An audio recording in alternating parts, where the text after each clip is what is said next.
এই সাহায্য দিবলৈ যোৱা গাড়ীখিনিয়ে দিনটো অনুদান বিচাৰি বিচাৰি ঘূৰি নিজৰ সৰ্বস্ব যিমানখিনি দিব পাৰে তেওঁলোকে দি লৈছে। পানী বটল চাউল যি দিছে নিজে।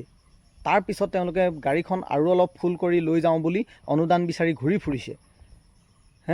ৰাতিটো পেকিং কৰিছে, পলিথিনত চাউল পেকিং কৰিছে, আলু ভৰাইছে, পিঁয়াজ ভৰাইছে, চাবোন ভৰাইছে, কিবাকিবি ভৰাইছে। আপোনালোকৰ বাবেই ৰাতিটো তেওঁলোকে টোপনি ক্ষতি কৰিছে। আকৌ দিবলৈ যাওঁতে গোটেই ৰ'দত পানী ফালি ফালি নিজৰ গাড়ী বোকা লগাই গাড়ী ভৰাই ভৰাই নিছে। তেওঁলোকে কাৰ কাৰণে কৰিছে? কি বস্তুখিনি তেওঁলোকে ঘূৰাই আনিবলৈকে এইখিনি কৰিছে নেকি? নাই কৰা। গতিকে আপোনালোকেও ৰাস্তাত আৰু বাট নেভেটিব তেওঁলোকে য'ত দিয়ে তেওঁলোকে ভাবি চিন্তিয়ে নিছে। এক গাড়ী ফুল কৰোঁতে কমচে কম 2 এদিন সময় লাগে। গোটেই দিনটো আপোনালোকক একো নোখোৱাকৈ আমি সেইদিনাখন সাহায্য দিছোঁ। আমি ৰাতি 11টা বজালৈকে ৰাতিপুৱাৰ পৰা একোৱেই খোৱা নাই, মাত্ৰ পানী খাইছোঁ। মাত্ৰ পানী খাই খাই আপোনালোকক বিলাই ফুৰিছোঁ। ৰাতি 2টা বজাত ঘৰ আহি পাইছোঁহি। মোৰ এইটো পেজত ফটো দিয়া আছে ৰাতি 2টা বজাত ঘৰ সোমোৱা। টাটা এচিৰ পিছফালে উঠি বান সাহায্য দিবলৈ যোৱা মানুহখিনিক গাড়ী ৰখাই অত্যাচাৰ কৰিছে, বেয়া ব্যৱহাৰ কৰিছে, অশ্লীল ভাষা প্ৰয়োগ কৰি গালি ধমকি দিছে, গাড়ী ৰখাইছে, মাৰিবলৈ লৈছে। আচলতে এইবোৰ কিয় কৰিব লাগে? তেওঁলোকে যদি শিক্ষা ক'তোৱেই নাপালে, এই মাত্ৰ সৰু সৰু ল'ৰা ছোৱালী কেইটামানৰ পৰা তেওঁলোকে শিক্ষাটো লওক। তাৰ পৰা শিক্ষা ল'বলৈ কৈছোঁ জানেনে? সেইদিনাখন এটা ভিডিঅ' পালোঁ। দুটা তিনিটামান সৰু ল'ৰা আছিলে।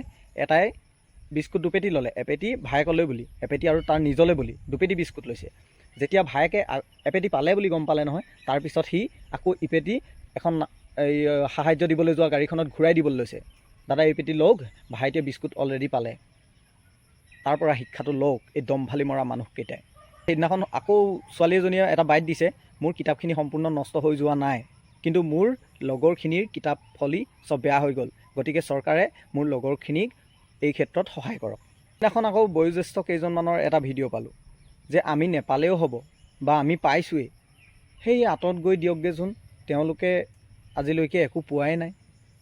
আচলতে তেনেকুৱা ভিডিঅ'বোৰ আহিব লাগে, তেনেকুৱা ভিডিঅ'বোৰ পাব লাগে আমি, তেতিয়াহে সমাজৰ পৰা শিক্ষা এটা ল'ব পাৰি।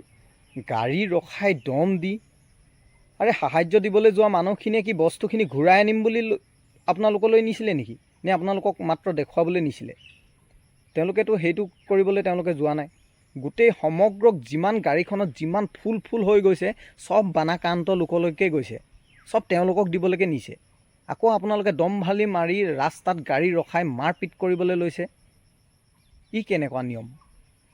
এইবোৰ আচলতে হ'ব নালাগে, এইবোৰ বন্ধ হ'ব লাগে।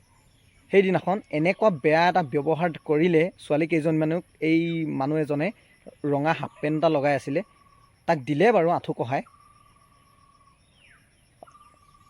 মানসিকতাবোৰ আচলতে কেনেকুৱা তেওঁলোকৰ? মানুহ মানুহৰ বাবে বা মানুহে মানুহৰ বাবে, কিন্তু তেওঁলোক কাৰ বাবে?